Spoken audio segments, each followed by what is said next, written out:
Bonsoir, il est 18h dans nos studios et sur toutes les pendules de nos stations régionales. Bienvenue à Sud Soir, les titres dans un court instant. La progression du Covid-19 ne faiblit pas dans notre pays. Elle a emporté 3 malades, contaminé 342 personnes et retient dans les services de réanimation 41 patients. Lutte contre le Covid-19, toutes les énergies doivent être mises à contribution pour stopper net l'élan de la pandémie. Intime conviction du chef du département santé communautaire à l'UFR Santé et Développement à l'université Alioune Diop de Bambey. Dr Mountaga Dia est l'invité de ce 18h, journal qui va donner la parole aux médecins vétérinaires du Sénégal. Le paiement des rémunérations des campagnes de vaccination du bétail de 2018 et 2019, leur principale doléance sur l'international. L'Union européenne invite Israël à faciliter la tenue des élections palestiniennes prévues en mai et juillet 2021. Alassane Wade est à la technique.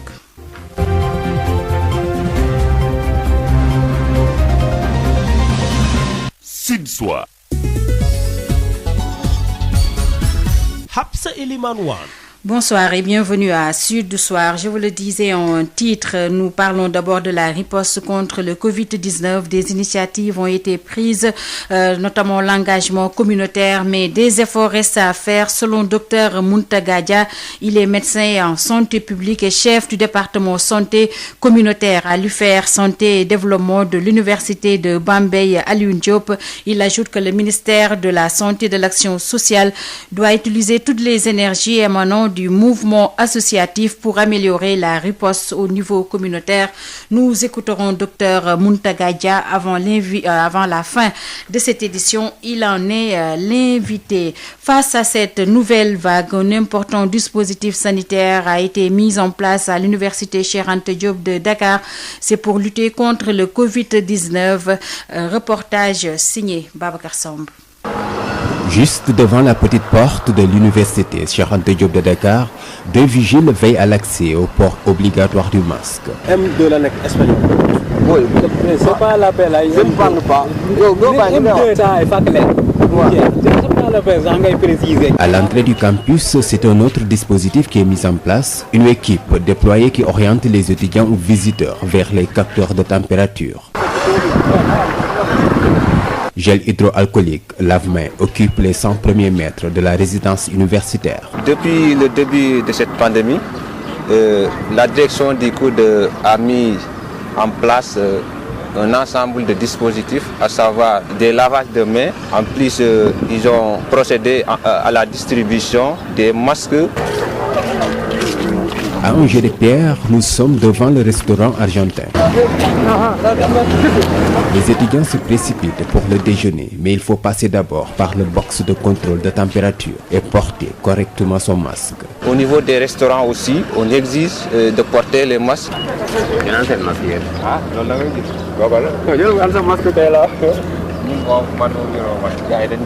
Des efforts de riposte affaiblis cependant par le relâchement dans le respect des gestes barrières. Nombreux sont les étudiants qui foulent aux pieds les mesures édictées. Les mesures barrières ne sont pas respectées. Ils ne respectent pas le port des masques, ils ne lavent pas les mains régulièrement, ils utilisent peu les gels hydroalcooliques.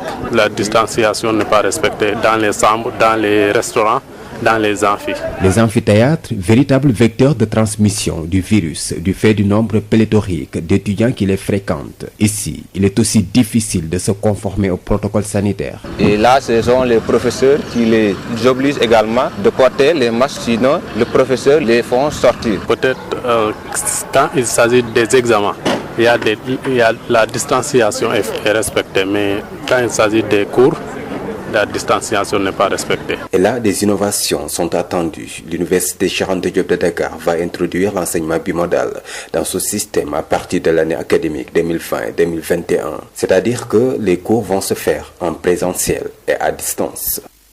Babacar Sambé, qu'en est-il au marché Castor? Les mesures barrières sont-elles respectées? La réponse dans ce reportage de Josette Kali. Les gestes préventifs au coronavirus sont le cadet des soucis des vendeurs au marché Castor. Ici, difficile de voir le masque être bien porté comme il se doit. Ces derniers sont accrochés à l'une des oreilles ou bien placés au menton. Et pour couronner le tout, ce geste barrière se limite aux clients et à certains commerçants, mais ceux du troisième âge. Un réel problème dans ce marché puisque les jeunes foulent aux pieds ces recommandations. La police vient des fois ici, mais si tu les vois embarquer, ils n'amènent que des jeunes. Puisque nous, les grands, nous savons que la maladie existe. Il faut mettre les masques. Celui qui refuse de le faire, tu auras affaire à la loi. Et malgré la sourde oreille, Abdoumbaye, vendeur de viande, ne désespère pas. Il poursuit la sensibilisation. Moi, je suis vendeur de viande jusqu'à 11h. Pour le reste de mes heures, je prends ma radio pour sensibiliser et dire aux gens de porter leur masque. Il y a d'aucuns qui n'écoutent pas, mais l'essentiel, c'est de faire savoir et je le ferai toujours. Panier en main, le masque bien mis, cette dame choisit soigneusement là où elle fait ses achats. Je fais attention déjà à ma personne personnellement et après à mes interlocuteurs. Surtout ceux qui respectent les gestes barrières. Et je fais un timing, j'arrive, je vais à l'essentiel, je vais traîner dans le marché. Je me concentre surtout sur ceux qui respectent les gestes barrières, à commencer par le port de masque. Et selon ce qu'ils vendent, le port de gants, j'évite les coins où vraiment c'est le rush. La progression de la pandémie dans le pays n'inquiète guère bon nombre de vendeurs dans ce marché où les mesures barrières ne sont nullement pas respectées. Josette Kali, les mesures barrières ne sont pas respectées partout au moment où le Covid-19 poursuit sa progression dans notre pays. 3 nouveaux décès liés au Covid-19, 342 nouvelles contaminations et 41 cas graves en réanimation. Telle est la situation du jour d'après le docteur El Hadj Mamadou Ndiaye. Il est le directeur de la prévention. Sur 2527 tests réalisés, 342 sont revenus positifs, soit un taux de positivité de 13,53%. Les cas positifs sont répartis comme suit. Nous avons eu 147 cas contacts suivis par nos services. Aucun cas importé n'a été enregistré au niveau de nos différentes portes d'entrée, aériennes, maritimes et terrestres. Et 195 cas issus de la transmission communautaire ont été répertoriés et répartis comme suit. 18 dans la commune de Kaolack, 13 à Thiès, 9 à Saint-Louis, 8 à Mariste et à Touba, 7 à Dakar Plateau et Liberté 6, 6 à Kédougou, Mbao et Mbour, 5 à Fatick, Guédiawaye et Richard Toll, 4 à Diamniadio, Linguère et Rufisque, 3 à Louga, Matam, Médina, Ouakam, Parcelles Assainies et Point-E, 2 aux Almadies, Amitié 3, Cambérène, Dagana, Diourbel et Grand Yoff, Gueule Tapée, HLM, Kaffrine, Kanel, Khombol, Mékhé, Niary Tally, Ouest Foire, Pikine, Popenguine, Sacré-Cœur 2 et Tivaouane, 1 à Amitié 1, Bambey, Cité Sonatel, Cité Soprim, Derklé, Diofior, Fann Résidence, Grand Dakar, Guinguinéo, Keur Massar, Khar Yalla, Koungheul, Liberté 1, Nioro, Nord Foire, Patte d'Oie, Scat Urbam, Sicap Karak, Sokone, Vélingara, Yarakh, Yeumbeul, Yoff, zone A et zone de captage. 144 cas ont été contrôlés négatifs et déclarés guéris. 41 cas graves sont pris en charge dans nos services de réanimation. 3 décès ont été enregistrés ce vendredi 15 janvier 2021. L'état de santé des autres patients hospitalisés est jugé stable.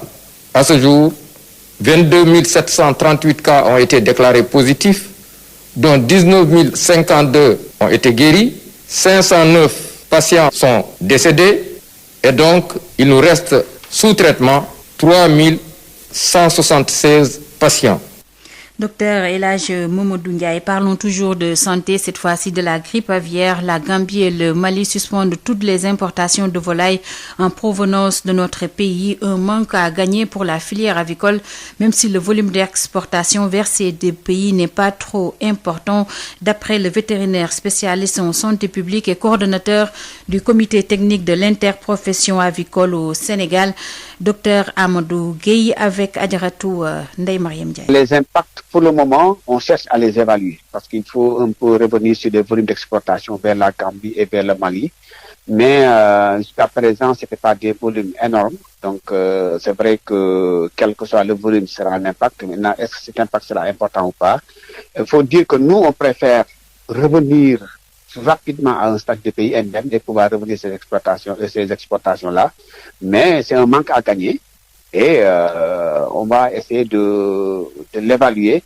Mais aujourd'hui, ce qu'il faut faire rapidement, c'est de maîtriser le virus et de revenir à un statut de pays indemne pour un peu obliger ces pays-là à lever ces mesures d'interdiction. Et maintenant, est-ce que le Sénégal est dans la bonne voie concernant donc la circonscription de cette maladie? Ah oui. Quand le cas s'est déclaré à Pout, il faut signaler qu'on n'est pas encore au stade épidémique. On a un seul foyer, même s'il y a beaucoup de volailles, parce que c'est une exploitation de 100 000. Mais 100 000 pondeuses, c'est une exploitation moderne. Hein. Il y en a des exploitations qui ont des capacités supérieures. Hein. C'est un seul foyer. Les mesures conservatoires ont été prises. Des prélèvements ont été faits dans un rayon de 5 km. Et tous ces prélèvements sont revenus négatifs. Jusqu'au moment où je vous parle, on n'a pas encore de notification de notre foyer. Donc la situation est maîtrisée. Maintenant, on est en alerte maximum. On ne dort pas sur nos lauriers. On a alerté, c'est pas à Pout seulement ou à Thiès, on a alerté tous les agriculteurs du Sénégal pour qu'ils puissent nous signaler tout ce qu'ils constateront comme mortalité, comme signe de maladie, pour qu'on puisse faire rapidement des prélèvements. Nous, ce qu'on veut, c'est confiner la maladie dans une seule exploitation et revenir rapidement à un statut de pays indemne. Et nous travaillons pour ça. C'était Dr Amadou Gueye, il est spécialiste, donc vétérinaire spécialiste en santé publique et coordonnateur du comité technique de l'interprofession avicole du Sénégal. Nous restons avec les vétérinaires, avec le cri de cœur des médecins vétérinaires du Sénégal. Ils réclament à l'État le paiement de leur rémunération des campagnes de vaccination du bétail de 2018 et 2019. Babacar Ndao. Les vétérinaires mandataires du privé commis pour la campagne de vaccination du bétail réclament le paiement de leur dû 19 mois après avoir effectué ce service pour le compte de l'État du Sénégal. Dr Omer Samuel Gomez, vétérinaire consultant, fait partie des mandataires. Voilà 19 mois que nous ne sommes pas payés pour la campagne 2018-2019. J'ai dit aussi que nous sommes impactés par le Covid-19. Nous ne sommes pas cette catégorie de personnel qui demande une aide à l'État pour atténuer l'impact du Covid-19. Nous réclamons un dû, c'est du service fait. Une situation qui n'est pas nouvelle au ministère de l'élevage se désole. Dr Gomez. Et je ne comprends pas pourquoi, parce que chaque année on vote le budget de l'élevage à l'Assemblée nationale et nous avons toujours ces problèmes récurrents. C'est pas nouveau, c'est récurrent. Toujours les vaccins manquent. Il y a une ardoise que l'État doit au laboratoire national de recherche vétérinaire de Dakar qui fabrique les vaccins. Ça, c'est l'ordre de 300 millions.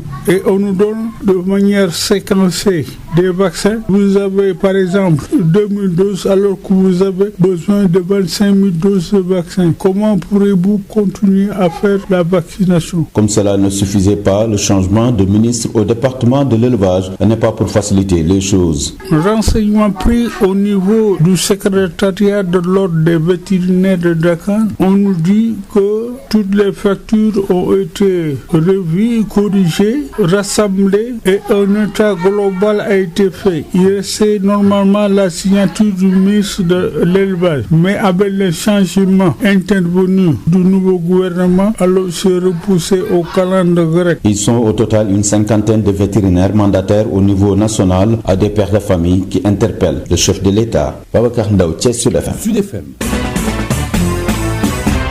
Les coalitions des participations citoyennes du département de Kanel dans la région de Matam ont présenté leur plan de travail annuel axé sur les fonds miniers au préfet du département accompagné par l'USAID Kaoral et l'ONG 3D. Elles ont invité à participer à la réduction du stock de déperdition scolaire de 15 000 enfants. Abdurrahman Djen.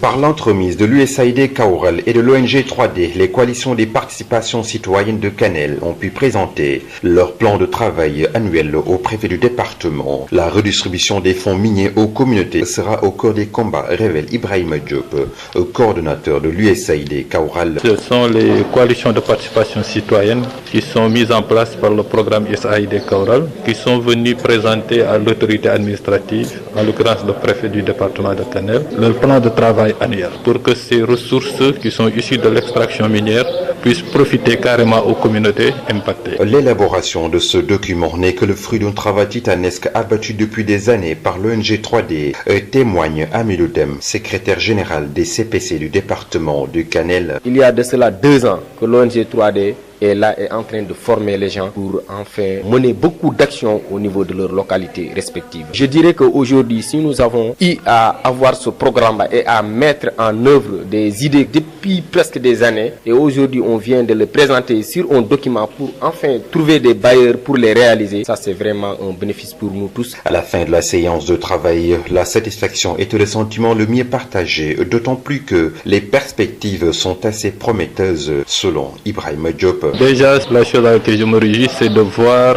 tous les feedbacks du préfet qui vraiment a décidé davantage d'accompagner ces coalitions pour d'abord leur formalisation, mais nous voulons que ces coalitions vraiment puissent intégrer tout ce qui est instance de décision au niveau local. En outre, les CPC ont été invités à s'engager dans la sensibilisation des communautés pour la réduction du stock de déperdition scolaire qui s'élève à plus de 15 000 enfants à l'échelle régionale.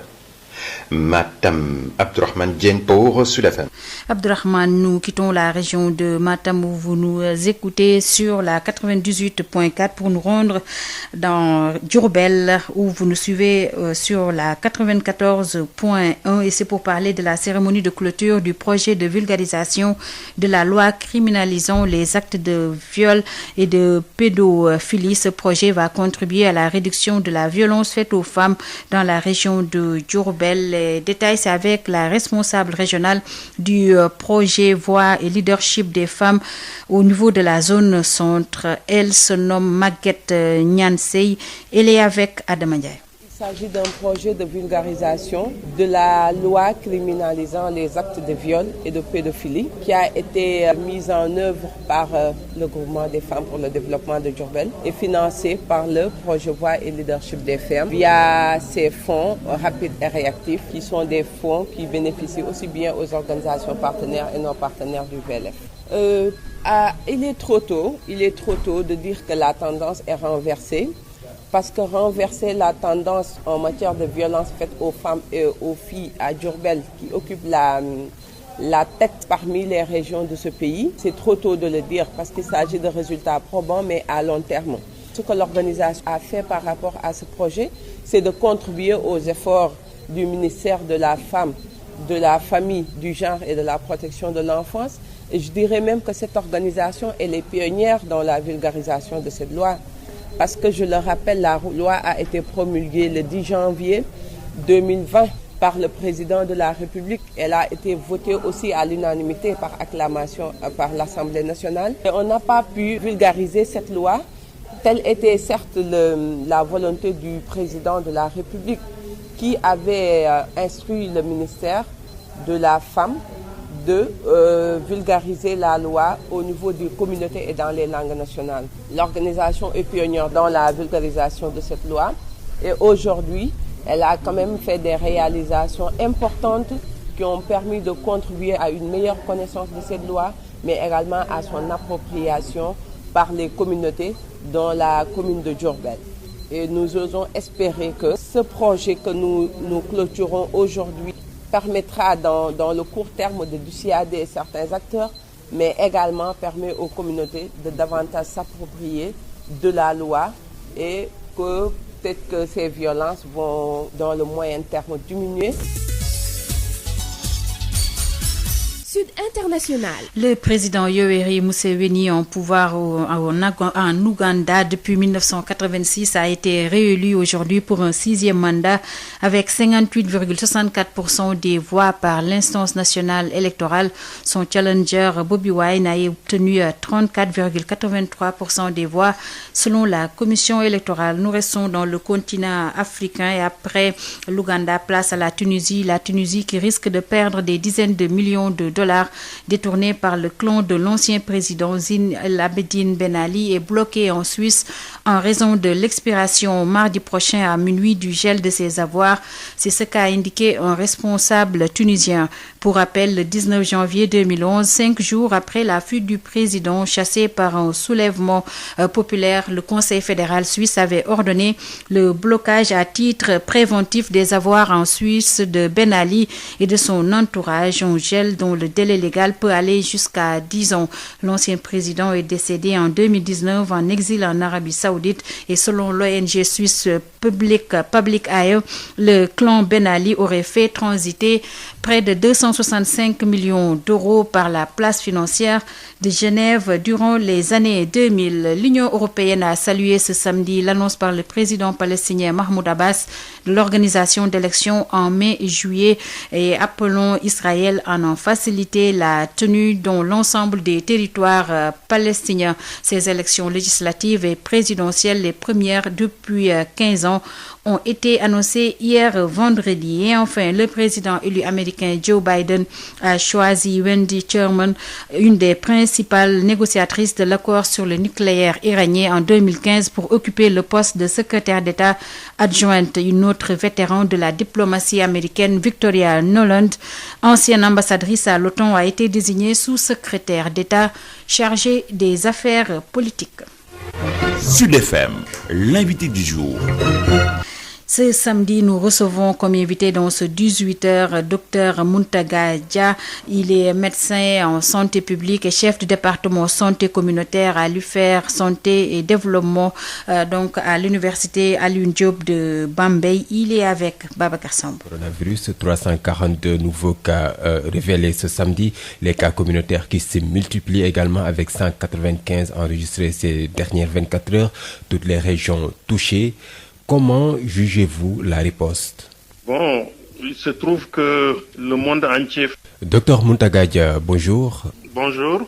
Vous êtes médecin en santé publique, chef du département santé communautaire à l'UFR Santé et Développement de l'Université de Bambey. Oui, c'est bien ça. Le Sénégal fait face à une seconde vague de contamination au coronavirus. 342 nouveaux cas révélés ce samedi. Les cas communautaires qui se multiplient également avec 195 enregistrés ces dernières 24 heures. Toutes les régions touchées. Comment jugez-vous la riposte? Bon, il se trouve que le monde entier fait face à une crise sans précédent qu'on n'a jamais vécue, et notre pays aussi est dedans, et que tout le monde est à la recherche de stratégies à même de contenir la pandémie. Donc, ce qui veut dire que aucun bras n'est de trop. Si les stratégies étaient aussi efficaces que ça, peut-être que depuis longtemps on aurait maîtrisé l'épidémie, mais c'est quelque chose de nouveau pour laquelle on fait des recherches. Action, on cherche, on agit en même temps. Il y a toujours besoin d'apporter des correctifs. Il y a des domaines dans lesquels nous avons fait du bon travail, dans la prise en charge des cas au niveau des hôpitaux. Vraiment, le personnel de santé est très dévoué, a fourni beaucoup d'efforts. Du point de vue maintenant de l'engagement communautaire, également des initiatives ont été prises, mais on peut bien les améliorer parce que le Sénégal dispose quand même d'un tissu associatif assez bien dense, assez bien organisé, et où le ministère de la Santé peut vraiment utiliser toutes les énergies et améliorer la riposte au niveau communautaire. Quel est le poids de la communauté exactement? Oui, mais la riposte communautaire, elle est nécessaire. Il faut que les communautés s'impliquent parce que là où le virus, là où les gens font des interactions qui favorisent le passage du virus, les autorités ne sont pas présentes là-bas en général. Donc au niveau des marchés, au niveau du transport, etc. Donc il appartient aux communautés elles-mêmes, aux populations elles-mêmes, d'adopter les attitudes responsables en cette période-là, en évitant les contacts nombreux, en maintenant la distance, en mettant en place les masques et en se lavant les mains aussi régulièrement que possible. Donc c'est nécessaire, c'est indispensable que les populations elles-mêmes s'impliquent et en fassent leur propre affaire. Pour faire face à cette pandémie, le couvre-feu a été instauré dans les régions de Dakar et de Thiès, alors que le virus circule toujours dans les autres régions comme Kaolack et Touba, fortement affectées. Doit-on généraliser ce couvre-feu? Oui, je pense que si la situation continue de se dégrader dans ces régions-là, certainement les autorités vont devoir arriver à cette situation-là. Maintenant, faire en sorte qu'on n'y arrive pas, ce serait mieux. Impliquer davantage les communautés, les autorités locales, les collectivités territoriales, vraiment toutes les forces vives permettraient peut-être de ne pas en arriver là. Mais si c'est nécessaire, malheureusement, on sera obligé parce qu'on a vu d'autres pays qui ont pris des mesures de confinement qui sont revenus derrière, mais qui ont encore remis ces mesures-là. Donc, il n'y a pas beaucoup de choix, hein. Il n'y a pas beaucoup de stratégies à utiliser pour contenir la pandémie. Donc, il appartient encore une fois aux communautés d'être responsables, d'appliquer les mesures barrières telles qu'elles sont édictées par les autorités, de manière à éviter des situations extrêmes qui vont encore plomber l'économie qui est déjà en très grande difficulté. Je voudrais juste ajouter un point, oui. Si vous permettez. Allez-y. Dans la communication, oui, je pense justement, oui. Il y a beaucoup de personnes qui ne sont pas spécialistes de la santé, qui émettent des idées, des propos qui sont de nature à retarder la riposte. Donc vraiment, si les médias peuvent également filtrer pour interroger les sachants, ceux qui savent quelque chose de la santé, s'y prononcent, que les autres attendent que leur domaine soit à l'ordre du jour. Mais est-ce que ce n'est... Les fake news ont fait beaucoup de dégâts sur cette pandémie-là. Mais n'est-ce pas parce que c'est l'État du Sénégal qui a ouvert cette brèche? Ce n'est pas spécifique au Sénégal, c'est partout dans le monde. C'est devenu presque une mode. C'est ce genre de comportement qui ont conduit à des présidents comme Donald Trump. Donc vraiment, les gens doivent revenir les pieds sur terre et parler de ce qu'on maîtrise, parler de ce qu'on sait. Ce qu'on ne sait pas, qu'on se taise. Mais théorie du complot, partout, voir du rouge, partout, ça ne fait que retarder la lutte.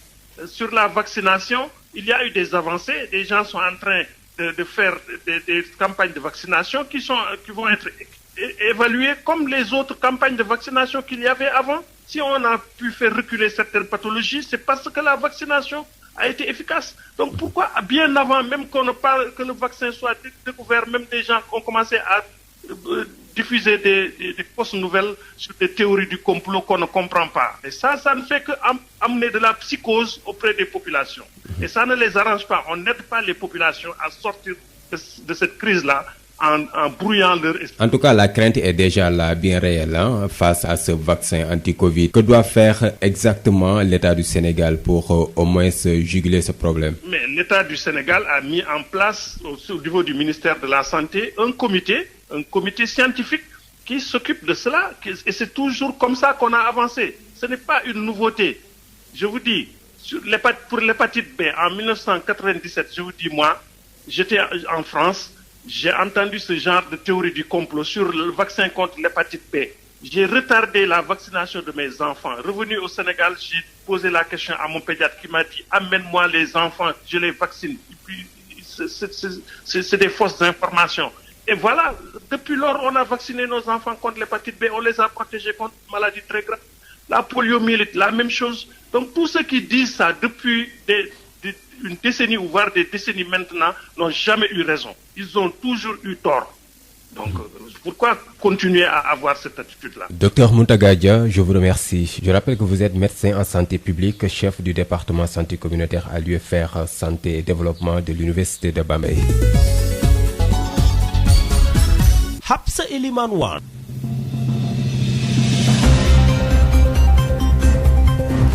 18h31 dans nos studios, c'est la fin de Sud Soir. Avant de nous quitter, le rappel des titres.